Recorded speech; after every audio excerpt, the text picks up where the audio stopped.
Time for a lovely, relaxing day of work. What should we start with? Hold on.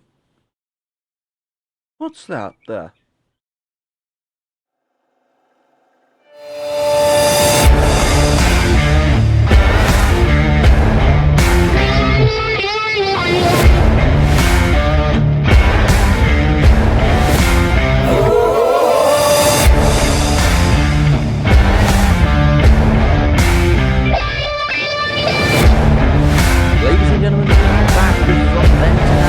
Saturday night's main event live from the Thompson Bowling Arena in Tennessee. And the show kicks off with Harold Finkel in the ring, saying, "Ladies and gentlemen, welcome to Saturday night's main event, and welcome back to From Then to Now, the TEW say we take the World Wrestling Federation from 1992 all the way up to the modern day. We are back, and we are gonna get this done." Let me know in the comments down below if you're excited to see this series back. I hope you are. I am sorry it's been so long. It's been a rough few months, I'll be honest.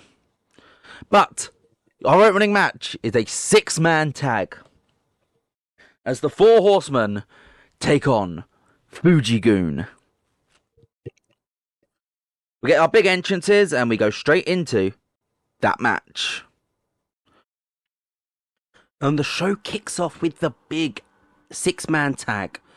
The Horsemen, Ric Flair, Shawn Michaels and Mr. Perfect taking on Fuji-Gun, Yokozuna, Satoshi Kojima and Yoshinari Ogawa.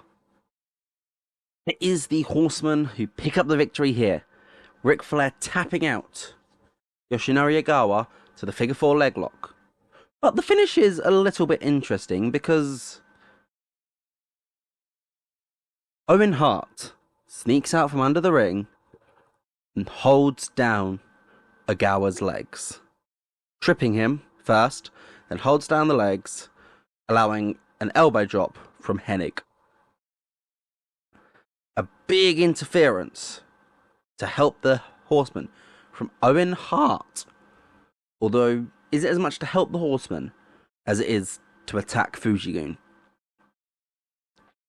And we then get a backstage promo. Ric Flair is being interviewed, and every time Owen Hart is mentioned, he just ignores the sentiment. He basically says, Owen Hart had nothing to do with why we won. But I proved that I am better than Yokozuna. I proved that we are better than Fuji-Gun. And at Survivor Series, I will take the WWF World title and put it back on my shoulder.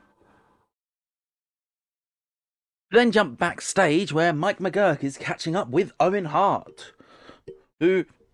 And she tells him, Owen, you were not scheduled to be here tonight, yet you have come here to attack Yoshinari Ogawa and Satoshi Kojima.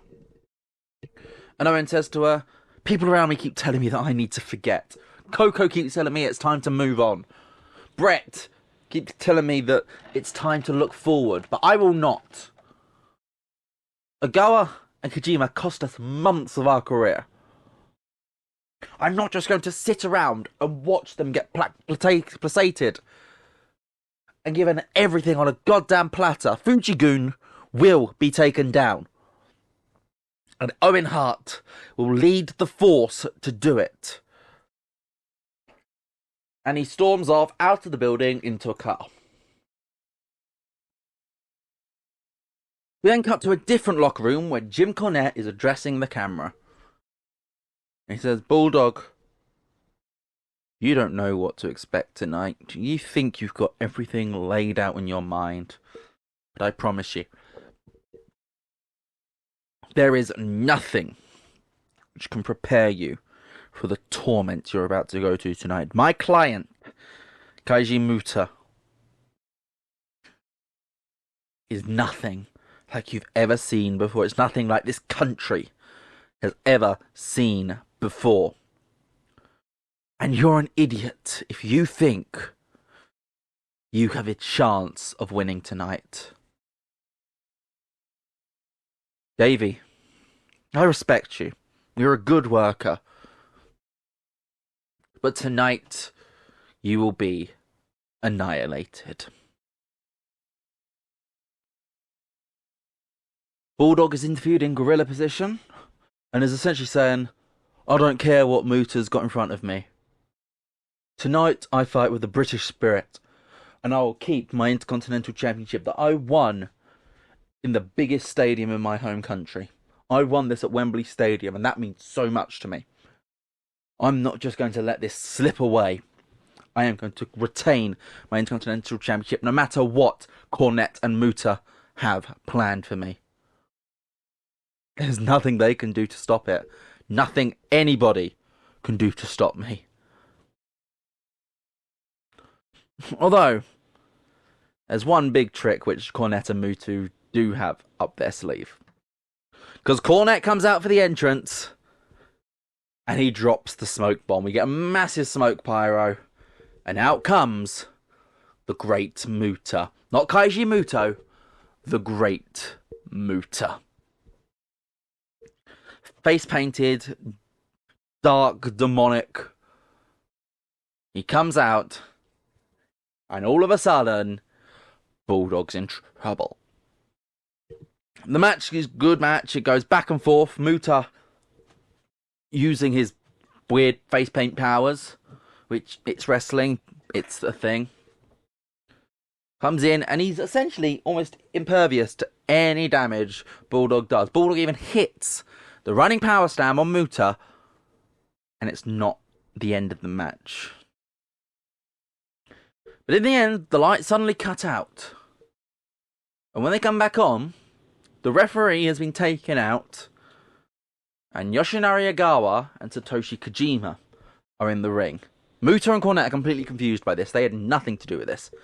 And suddenly they start beating down on Bulldog.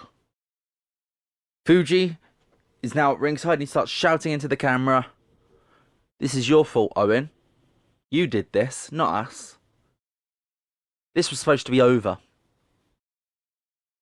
And eventually, Mutoh goes up to top rope, hits his moonsault, and wins the Intercontinental Championship in a 26-minute incredible match. It's 77, so actually not that incredible, but it leaves us with an 82 rated show in front of almost 20,000 people. I'm excited for the return of this save, and hopefully the footage for the next episode won't corrupt. So I won't have to do this really weird hindsight comparison. But let me know what you did think of this episode. Let me know in the comments if you're excited for this series to be back and ready to return. And I'll see you guys next time. Goodbye.